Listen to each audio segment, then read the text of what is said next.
দেশের বিভিন্ন স্থানে বাঙালি নির্যাতনের অভিযোগে শিলচরে তৃণমূল কংগ্রেসের বিক্ষোভ।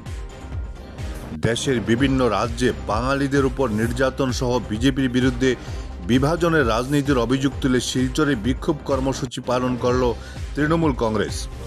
এদিন শিলচর ক্ষুদিরাম মূর্তির পাদদেশে বিক্ষোভ কর্মসূচির বক্তব্য রাখেন সাংসদ সুস্মিতা দেব। সুস্মিতা বলেন, দেশের বিভিন্ন প্রান্তে বাঙালিদের উপর নির্যাতন চলছে। বিভাজনের রাজনীতি শুরু করেছে শাসক দল। নির্বাচনে যেসব প্রতিশ্রুতি দিয়ে বিজেপি ক্ষমতায় এসেছিল একটিও পূরণ করতে পারেনি। Bureau report, Barak vision.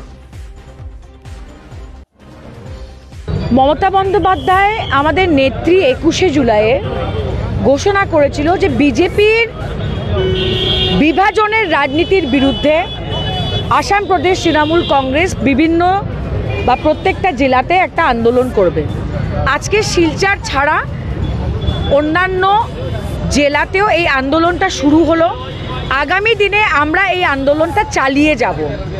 অত্যন্ত দুঃখের ব্যাপার যে বিজেপি যা যা প্রতিশ্রুতি দিয়ে ক্ষমতায় এসছিল সেটা একটাও বাস্তবায়ন করতে পারেনি বলে আজকে বিভাজনের রাজনীতি করছে।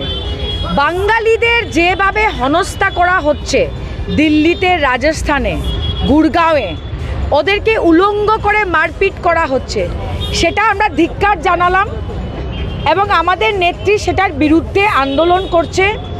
এছাড়া আসামের জনতাকে আমি বলতে চাই যে আজকে অসমিয়া ভাষার মানুষ হোক, বাঙালি হোক, হিন্দি স্পিকিং হোক, বোডো হোক, মিসিং হোক, ডিমাসা হোক, প্রত্যেকটা জাতির মধ্যে একটা বিভাজন যে বিজেপি করছে সেটার বিরুদ্ধে তৃণমূল কংগ্রেস লড়াই করবে।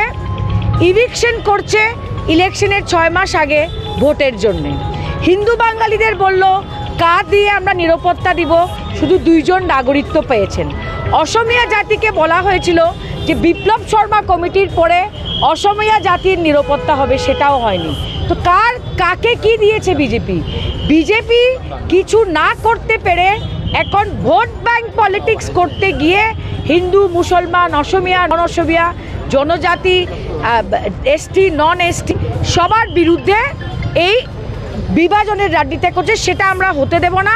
আমরা আসামের প্রত্যেক জেলাতে এই আন্দোলনটা চালিয়ে দেব। ভারতীয় জনতা পার্টি আসাম রাজ্যতে হোক বা যেখানেই হোক, দেশের প্রত্যেকটা রাজ্যতে একটা বিভাজনের সৃষ্টি করছে।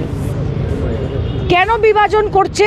কারণ ভারতীয় জনতা পার্টি সিটটা 2024-এর লোকসভার নির্বাচনের পরে কমে এসছে।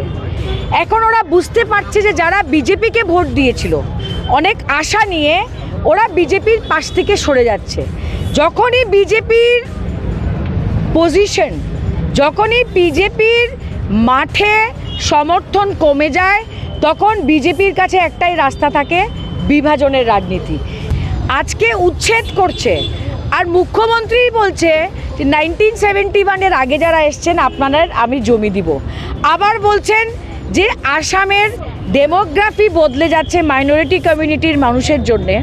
তো আমি আসামের মুখ্যমন্ত্রীকে জিজ্ঞেস করতে চাই, ডিলিমিটেশনের পরে আপনি আসামের নাগরিকদের, ভারতবর্ষের নাগরিকদের বলেছিলেন ডিলিমিটেশনের পরে আর কোনো রকমের ডেমোগ্রাফি নিয়ে চিন্তা নেই। তো এখন উনি ডেমোগ্রাফি নিয়ে কেন চিন্তা করছেন?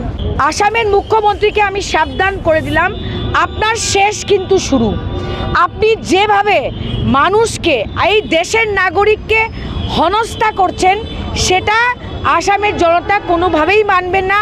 আপনি যতই মিছিল করেন, অরুণোদয়ের ভয়ে মানুষ আপনার মিছিলে আসছে, আপনাকে ভালোবেসে আসামের জনতা আসছে না।